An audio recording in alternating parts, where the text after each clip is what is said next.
Ladies and gentlemen, in a move that pretty much all of us should have seen coming, the admins have decided to nerf Might Gel, and it's actually not as bad as people may think. My name is Derailious, welcome back to Skyblock News, and let's launch right into it. So, starting off here, if I take some Might Gel and I try to sell it, you can see it sells for 2,500 coins. That's actually a pretty decent value, and one that I think that should remain. 2,500 coins is a good in-between between 10k and literally nothing. I think it'll still be fairly valuable for early game players, and I think early game players are going to have a lot of ability to actually use it to their advantage. Another thing I wanted to go over is the fact that now, Ender Armor is officially included as part of the Draconic Altar. Before, it used to all be for 80 essence, but it didn't actually give you the essence because it wasn't actually part of the altar. Now it gives you 3, and this time it's legit. I do feel like this is slightly low. It probably could be a little bit more, although I would also make the argument that you are also having a possibility of getting a Summoning Eye, or Enchanted Eyes of Ender, or Enchanted Ender Pearls. All of this stuff makes it a little bit more valuable, and considering that you can sell any of these pieces of gear, for example, 10,000 coins, it does make a little bit of sense. On top of this, one more major change I want to go over is the fact that the Zealot Bruiser hideout now has a combat requirement of 22. This makes sense. It's pretty fair, I believe. A lot of people aren't going to be able to do enough damage to actually kill these guys effectively anyway, so making sure that it's locked to only the people who can, I think it's pretty fair.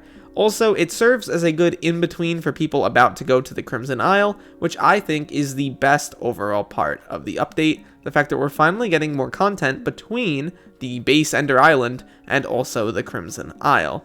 Moving on, we also have some changes to how Ender Armor drops. If you go into your combat and then your bestiary and then you look at the end, you can see that Enderman now has different drop rates for a bunch of the items. By the way, the 3% is a bug and it's already been reported by myself, so that will not remain. As you can see though, all of the gear drops at around 0.3%, which I think is pretty fair, and is still much higher than it is on the main server, which makes sense, especially considering that they're making it co-op soulbound. On top of this, necklaces have a little bit more of rarity to them. I think that's personally fine. You're only ever going to need 1 or 2 of the items, and getting extras just means that you have some stuff to salvage. Overall, a lot of this stuff seems really good for the game long term, making it so that this update has a little bit more longevity than, people immediately getting on the island, rushing down these ender nodes, and then farming these endermen for tons and tons of essence, effectively making it worthless within the day.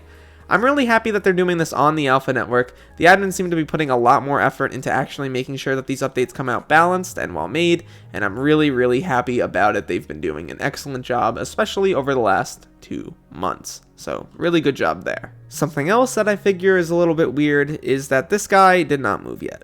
It is currently Tuesday, and he's still kind of here. Unless he actually moves within the next few hours, this is kind of a break from how he's been moving recently.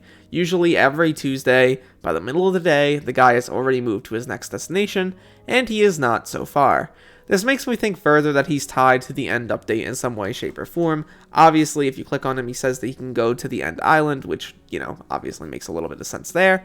But on top of this, I do think that this guy will be in some way, shape, or form actually related to the update as a whole. It could be that he just becomes the lost adventurer that's waiting on the island currently, or the lone adventurer as he's called, which I think is personally what's going to happen.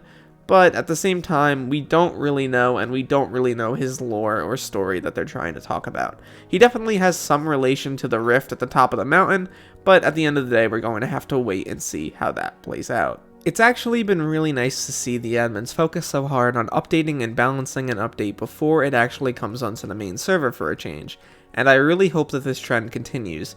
First they did it with levels, and now they're doing it here. It really seems that this is the baseline going forward, which is amazing to see. On top of this, it really shows that 0.14, the backend update, was probably the most important update for the admins. It means they can finally get to working on things a lot quicker, which I'm extremely excited for, especially considering how many updates we have coming soon. At the end of the day though, my name is Derailious, thank you so much for watching this video till the end. Please make sure to leave a like and subscribe if you are new, and look to the future fellas, because I will see you then.